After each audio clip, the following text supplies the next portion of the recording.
Today, I want to talk about how to manage it all as a mother, as a business owner, and as a wife, and just trying to survive and make sure you're taken care of. I want to talk about it all. I have found after 4 to 5 years of coaching now that I work with so many moms that struggle to go through this transition. And here's the transition that I'm talking about. Number one, typically they are a wife. They are working at a place they don't like, or maybe like, but just feel like they're steady, they're good. That's all that they should ask for. Like, there's no really bigger desire or dreams because they feel like, I guess that's enough. I went to school, like, I'm good. And they have a spouse. They a lot of times have kids, typically younger kids. And they are just like, all right, like this is my life. I go to work, I come home, I take care of my kids, I hang out with my kids, I cook them dinner, I clean the house, and then I get about an hour to myself at night, wake back up. And a lot of these moms are like waking up at like 5 o'clock in the morning to work out because that's the time that they have to do that. And they repeat the same cycle over and over and over again. And what ends up happening is they start to try to figure out that after years of doing this that there has to be a different way, or that there's got to be something they're missing, or they start to question it and be like this just can't be it. And they start to think, in 15 years from now, in 20 years from now, am I still going to be a provider treating patients? Is that really what I'm going to be when my body's a little bit older? When, like, am I still going to be doing the same thing? And I think this is an honest conversation that isn't brought up enough. And the reality is, you should be telling yourself, no, that's not going to be the thing. And if you are, okay, good for you. But like, you're probably not leveling yourself up or understanding your full potential because you're okay with just settling.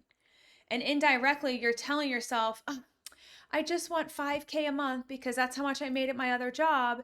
And that's all I want, because if I just say that's all I want and I get more or I get less, then like I'm not asking for much, then hopefully more will come my way. But like, that's not how it works. You actually need to set bigger goals and bigger dreams for yourself. You have to say, I want 10K a month. You have to say, I want time with my kids, and like truly mean it. You have to say, I actually want a connection with my spouse. You actually have to say, I want to be present for me so that I can show up as the best version to my patients, to my family, to my spouse, and actually to myself. And you have to say this out loud. You have to write it down. You have to tell everyone. But the only way that this is possible is it all starts with you taking care of you first. And as a mother, as a woman, this is the hardest thing. I'm a dog mom, guys, but I have struggled with this my entire adult life because I just want to give to other people. Like, I truly just have a giving, helping heart. And the biggest struggle that for me personally that I struggle with, honestly, is giving to myself over other people. And I know and I'm just being real, honest, and open. I know most people listening to this right now are probably in the same boat. Some of you guys are really good. Like, some of you guys are like, Kelly, I'm up at 5 a.m. taking care of myself. That's amazing. You teach me your ways. um, because most of us give to other people first before we give to ourselves. And that leads to complete burnout, complete resentment, you not showing up the version that you know you're meant to be or should be. And everyone sees it, everyone feels it. And then you start repelling people, not even realizing that. And that's the point that I don't want you to get to. I don't want you to get to the point where you hate your life, you're resentful of every single person, including the patients that come about. I don't want you to get there at all. And so when I coach people, I cannot say this enough. I don't just do business coaching. I coach you on life, on how to handle certain situations so that you can make it through and be able to work through this. And so going back on the path of where I see, especially women in this journey of starting entrepreneurship, they then I have to coach them on how to actually leave their job. And a lot of times that's just backing down on hours. And so I have them back down on hours at their job, but it's super scary. I get it because they're like, but my family relies on my income. And it's like, I know, but if you just let go of like 10, 15 hours here, I can move that over to the business, or I can move that over to family time, which then is going to give you energy, which then you're going to be able to give back energy to yourself or your people or whatever it is, right? The other thing I don't think people realize, if they have family close by, how can you get the grandparents to be like, hey, can you take the kids for a couple hours on a Saturday or on a Sunday or on a Monday? Like, is there any help that you can get there? And if not, this is where investing comes into play. If you pay a babysitter $20 an hour, I don't know how much they charge these days, okay? But $20 an hour or even 25, what activity can you do to help move the business forward while the kids are being taken care of? Now, I know a lot of you guys absolutely love your kids. I'm not saying don't hang out with your kids and put them with the babysitter all day long. But what I am saying is block off certain times where you can feel that you can move the business forward, because ultimately, with you moving the business forward is actually going to give your family what they want and need, which is time and money. But if you don't do that, then you'll continuously be on the hamster wheel. And then you're going to say, this doesn't work for me. I can't do this. I'm not strong enough. I'm not empowered enough. I don't feel like this is for me because it's going to murder me. It's going to kill me. No, the reality is it's just we're not doing it in a proficient way. And we haven't even audited where our time goes. We haven't even audited what's happening. And then also, what can happen during this process of this is your spouse can start becoming resentful. As you guys know, I've been very open. My husband tends to not, support my business decisions. And so, meaning, he's come around, by the way, okay? But like at first, he did not support this at all and thought I was crazy because we are losing money by me doing my own business. But how are we losing money when I created this empire that he couldn't even have dreamed of? We're not. But he couldn't see past that. And so I think that's a really big part is, on one hand, it's okay if your spouse doesn't support you, but at least have someone that does, whether or not that's a mother. For me, it's my mother, or whether or not support network through a community with like, mentorship or something like that, where you feel supported.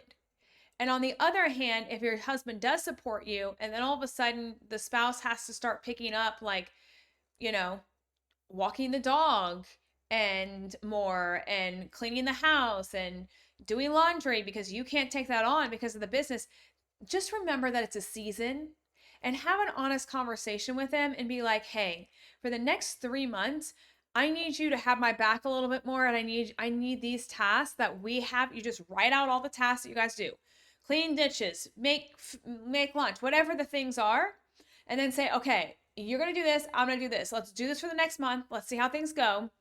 And if not, who can we enlist to help us with this that we can pay, that it may not be a return right that second, but in a month from now, we get a return plus some because we invested in either a babysitter, someone helping us out, a coach, like whatever it may be, because that is the return, right? And so if you guys are like sitting here thinking, yes, I feel this, Kelly, like this is this is what I feel. Like I feel stuck. I feel overwhelmed. I feel stuck. This is exactly what you're going to feel if you're listening to this and you're in the situation. You're going to feel like you have no out. And then you're going to be like, F it. I'm giving it all up. Like, I can't do it. And then you stop. And you stopping is what your brain is saying to you to keep you comfortable. I don't want you to be comfortable. I can't have you comfortable. I need you uncomfortable. Because your brain is saying, oh, I got to have stability, so let me stay at my job. But the reality is the job is the thing that's sucking the life out of you. It's actually the thing that's murdering you. It's the thing that's taking away all your energy. It's not the kids, it's not your husband, it's not anything, it's the job. And if you decide to let go of the job, which you 100% should in the right moment, okay, with the right coaching, okay, then it will only actually give you the benefit of what you're looking for. It really will.